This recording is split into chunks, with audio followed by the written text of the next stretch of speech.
Hello दोस्तों, ITI electrician में आपका स्वागत है। चलिए दोस्तों, बात करते हैं हम यूपीपीसीएल टीजी2 के महत्वपूर्ण सवालों के बारे में। हमारा पहला सवाल है, तत्वीय अर्धचालक पदार्थ नहीं है। पूछा गया है फ्रेंड्स से कि तत्वीय अर्धचालक पदार्थ नहीं है, तो जो शीशा या लेड है फ्रेंड्स वह तत्वीय अर्धचालक पदार्थ नहीं है। नेक्स्ट क्वेश्चन है, मुलायम सोल्डर किसका मिश्रण होता है। जो मुलायम सोल्डर होता है वह किसका मिश्रण होता है। तो यहाँ पर जो राइट आंसर आएगा 60% लेड और 40% जो टीन मिलकर क्या बनाते हैं फ्रेंड्स, वो मुलायम सोल्डर बनाते हैं। याद रखना कि मुलायम सोल्डर का किसका मिश्रण होता है, तो 60% लेड और 40% टीन का मिश्रण होता है। नेक्स्ट क्वेश्चन है, कठोर सोल्डर किसका मिश्रण होता है। मोस्ट इंपोर्टेंट क्वेश्चन है कि कठोर सोल्डर किसका मिश्रण होता है। तो कठोर सोल्डर में 34% एंटीमनी 34% एंटीमनी प्लस 66% टीन मिलकर क्या बनाता है, कठोर सोल्डर बनाता है। याद रखना 34% एंटीमनी और 66% टीन मिलकर कठोर सोल्डर बनाते हैं। नेक्स्ट क्वेश्चन है फ्रेंड्स, फ्यूज तार प्रायः किसका मिश्रण होते हैं। जो फ्यूज तार होते हैं वह किसका मिश्रण होते हैं। तो 63% शीशा और 37% लेड। दोस्तों 37% लेड और 63% टीन मिलकर क्या बनाते हैं, ये फ्यूज तार बनाते हैं। तो फ्यूज तार में टीन की मात्रा 63% होती है और लेड की मात्रा 37%। ये दोनों मिलकर क्या बनाते हैं, फ्यूज तार का मिश्रण बनाते हैं। नेक्स्ट क्वेश्चन है, निम्नतम प्रतिरोधकता का किस धातु की है। निम्नतम प्रतिरोधकता किस धातु की है। तो जर्मन सिल्वर की प्रतिरोधकता जो होती है वह सबसे कम होती है। नेक्स्ट क्वेश्चन है, कठोर कर्षित कापर की प्रतिरोधकता होती है। कठोर कर्षित कापर की प्रतिरोधकता कितनी है। तो यह फेनोलाइज है। राइट आंसर आएगा फेनोलाइज। नेक्स्ट क्वेश्चन है, तनाव सामर्थ्य उच्च किसकी होती है। पूछा गया है कि तनाव सामर्थ्य उच्च किसकी होती है। तो एल्यूमिनियम का जो तार होता है उसका तनाव सामर्थ्य उच्च होता है। स्पार्क प्लग में किस विद्युत रोधी पदार्थ का प्रयोग किया जाता है। जो स्पार्क प्लग होता है फ्रेंड्स, उसमें किस विद्युत रोधी पदार्थ का उपयोग किया जाता है। तो पोर्सिलेन का उपयोग किया जाता है। और याद रखना पोर्सिलेन विद्युत का कुचालक है। नेक्स्ट क्वेश्चन है, वह पदार्थ जिसका प्रतिरोध ताप गुणांक शून्य होता है कौन सा पदार्थ कहलाता है। तो वह पदार्थ जिसका प्रतिरोध ताप गुणांक शून्य होता है वह मैग्नीन कहलाता है। याद रखना कि मैग्नीन का ताप गुणांक शून्य होता है। उसके बाद गन मेटल किसका मिश्रण होता है।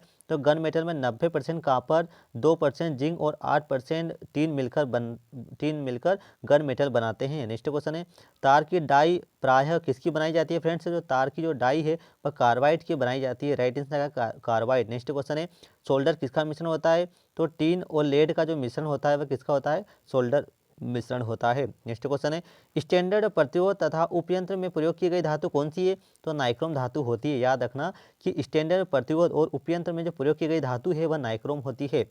नेक्स्ट क्वेश्चन है, बेकेलाइट क्या है। तो बेकेलाइट फिनॉल फार्मेल्डिहाइड रेजिन है। जो बेकेलाइट है वह फिनॉल फार्मेल्डिहाइड रेजिन है। उसके बाद वायु कैसा पदार्थ है। पूछा गया है कि वायु कैसा पदार्थ है। तो वायु जो है फ्रेंड्स वह पैरामैग्नेटिक पदार्थ है। वायु किस श्रेणी में आता है।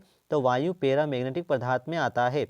नेक्स्ट क्वेश्चन है, किस माध्यम में तरंग का प्रोपेगेशन बिना बिना अंतएशन होता है। तो यह पूर्ण परावैद्युत होता है। नेक्स्ट क्वेश्चन है, चालक की प्रतिरोधकता किसमें व्यक्त की जाती है। मोस्ट इंपोर्टेंट क्वेश्चन पूछा गया है कि चालक की प्रतिरोधकता किसमें व्यक्त की जाती है। तो माइक्रो ओम प्रति सेंटीमीटर में व्यक्त की जाती है। राइट आंसर का माइक्रो ओम सेंटीमीटर।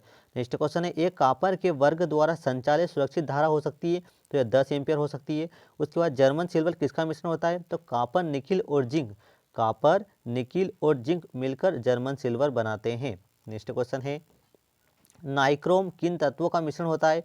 तो नाइक्रोम फ्रेंड्स निकिल और क्रोमियम का मिश्रण होता है, जिसमें 80% निकिल और 20% क्रोमियम मिलकर नाइक्रोम तत्व का मिश्रण बनाते हैं। उसके बाद नेक्स्ट क्वेश्चन है फ्रेंड्स, एल्यूमिनियम किसका एस्क है। तो एल्यूमिनियम है जो बॉक्साइट का एस्क है। एल्यूमिनियम का जो एस्क का नाम क्या है, बॉक्साइट। किस धातु का प्रतिरोध ताप गुणांक ऋणात्मक होता है। तो कार्बन जो है कार्बन का जो प्रतिरोध गुणांक कैसा होता है फ्रेंड्स, वह ऋणात्मक होता है। उसके बाद प्लाइंटिंग वेक्टर प्रदर्शित करता है। तो इलेक्ट्रोस्टैटिक फील्ड में करता है। उसके बाद नेक्स्ट क्वेश्चन है, एक वोल्ट कितना होता है। एक वोल्ट तुल्य होता है 1 जूल प्रति कूलाम होता है। याद रखना 1 वोल्ट बराबर 1 जूल प्रति कूलाम होता है। वायु कैसा पदार्थ है। वायु पैरामैग्नेटिक पदार्थ है। समविभव पृष्ठ क्या होते हैं। पूछा गया कि समविभव पृष्ठ होते हैं। तो यह पोटेंशियल प्रत्येक बिंदु पर समान होते हैं।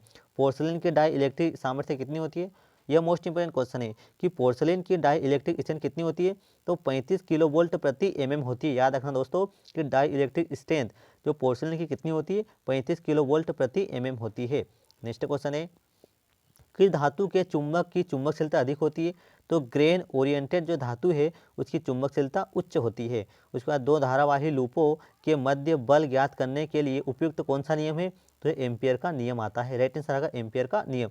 नेक्स्ट क्वेश्चन है पैरामैग्नेटिक पदार्थों की आपेक्षिक चुंबकशीलता कितनी होती है। फ्रेंड्स याद रखना कि पैरामैग्नेटिक पदार्थों की आपेक्षिक चुंबकशीलता 1 से अधिक होती है। यहाँ पर राइट आंसर आएगा 1 से अधिक होती है।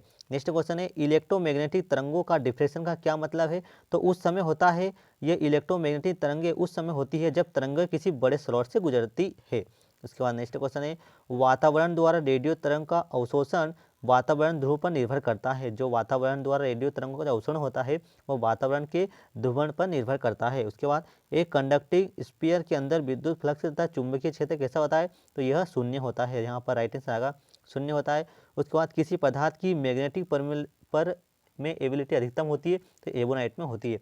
उसके बाद एक डाइपोल के कारण विद्युत क्षेत्र की तीव्रता होती है। एक डाइपोल के कारण विद्युत क्षेत्र तीव्रता होती है तो दूरी के वर्ग के विलोमानुपाती परिवर्तित होती रहती है।